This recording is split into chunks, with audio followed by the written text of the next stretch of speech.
Salam, bugün iki dənə hovuz məsələsinə baxacaq. Deməli, bu sualda nə deyir? Birinci kran hovuzu 4 saata, ikinci kran 8 saata, üçüncü kran isə 6 saata doldurur. Birinci kran açılır və hovuza 1 saat su tökülür. Birinci kran bağlanır, sonra ikinci kran açılır və hovuza 2 saat su tökülür. İkinci kran bağlanır. Üçüncü kran açılar və neçə saat işləsə hovuz tam dolar. Deməli, bu sual üçün düşünmək olar ki, biz bu sualda, yəni bura 6 yazılıb, buranı 1 düzəldək, buranı da 2 düzəldək.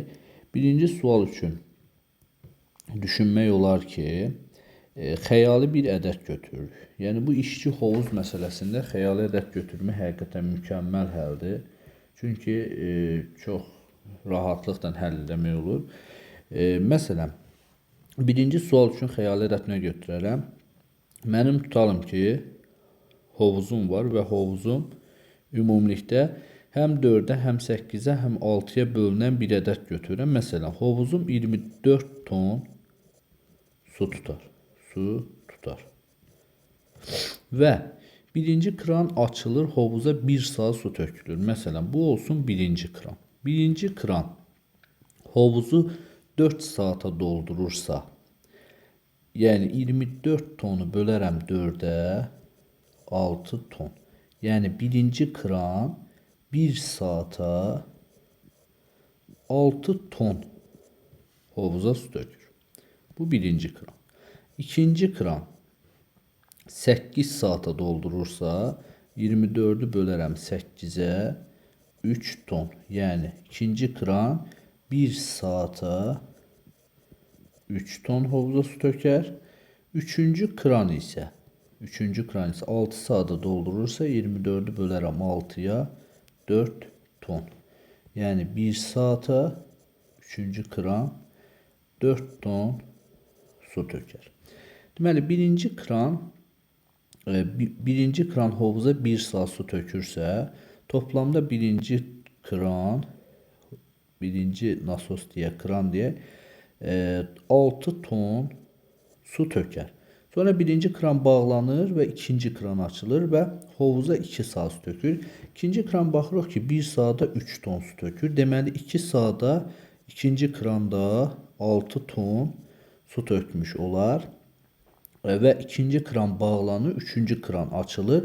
Və üçüncü kran açılarsa neçə saat işləsə hovuz tam dolar. Bizim artıq 12 ton suyumuz var. Neçə ton suyu tuturdu hovuzumuz? 24 ton. Yəni toplamda 12 ton suyumuz qalıb. Və 12 tonu da hovuzu tam doldurmaq üçün və üçüncü kran saata neçə ton su vurur? 4 ton. Deməli 12'ni bölərəm 4'ə 3 saat.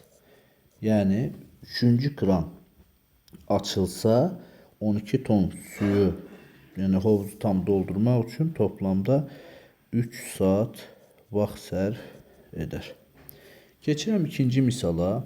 İkinci misalda həllinə keçək görək. İkinci misalda nə deyir bizə?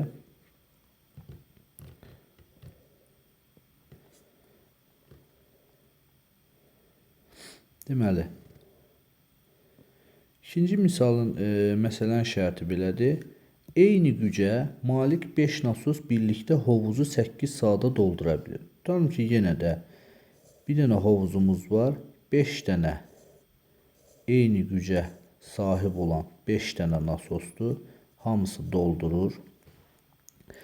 Və 5 nasos birlikdə hovuzu 8 saata doldura bilir. Düşünək ki, bizim hovuzumuz 40 ton su tutur. Və 5 nasos birlikdə hovuzu 8 saata doldurursa, toplamda 40 ton hovuzu doldurmaq üçün 8 saata və yəni 1 saata 5 ton su vurar. Deməli, 5 nasos eyni gücə malik 5 nasos işləyir və saata 1 saata 5 ton su vurursa, Deməli, hər nasos 1 saata 1 ton su vurur. Hər nasos 1 saata 1 ton su vurur. Hər 3 saatdan bir nasos işini dayandırarsa, düşünək ki, 3 saat işlədilər. 1 saata toplamda 5 nasos 5 ton su vurursa, 3 saata 15 ton suyu artıq hovuza vurdular. Düşünək 15 ton vurdular 3 saata. 3 saat. Sonra və hər 3 saatdan bir nasos işini dayandırır. İlk 9 saatın tamamında hovuzun hansı hissəsi boş qalar? Deməli, bizdən boş qaları soruşursa, toplamda boş qalar soruşursa, biz ikinci 3 saata keçirik artıq. Üçüncü iş saata. Artıq birinci 3 saatda bir nasos fəaliyyətini dayandırdı. Qaldı 4 nasos. 4 nasos neçə ton su vurur? 4 nasos, hər nasos 1 saata 1 ton su vurur deyə 4 nasos toplamda 4 ton su vurur və 3 saat işləsə artıq ikinci 3 saatda 12 ton su vurmuş olarlar. Və ikinci 3 saatlıqda yenidən bir nasos fəaliyyətini saxlayır və üçüncü 3 saatlığa artıq 3 nasos fəaliyyətə davam eləyəcək və 3 nasos da toplamda saatda 3 ton su vurur və 3 saata 9 ton su vurar. Burada üçüncü artıq sonuncu 3-cü saatda 9 ton su vurar.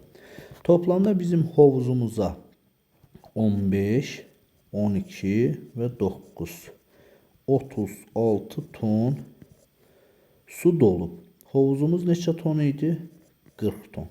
40-da 36. 40-da 36-sı dolar. Bəs neçəsi boş qalar? Birdən çıxarıq 40-da 36-nı. 40-da 4. Bu da ixtisar getsə 10-da 1. Yəni ikinci məsələnin şərtində boş qalan hissə olar 10-da 1. Hovuz məsələlərinə aid çox gözəl bir məsələ idi. Düşünürəm ki, tam anlaşılan şəkildə də izahım verdim. Əgər başa düşməmişsinizsə, dəfələrlə baxıb, yəni bir neçə dəfə baxıb, tam aydın şəkildə olacaq hissədə başa düşə bilərsiniz. Deməli, əlavə olaraq da məsələ həllərinə bu cür videolardan davam edəcəm. Sağ olun, baxdığınız üçün təşəkkür edirəm.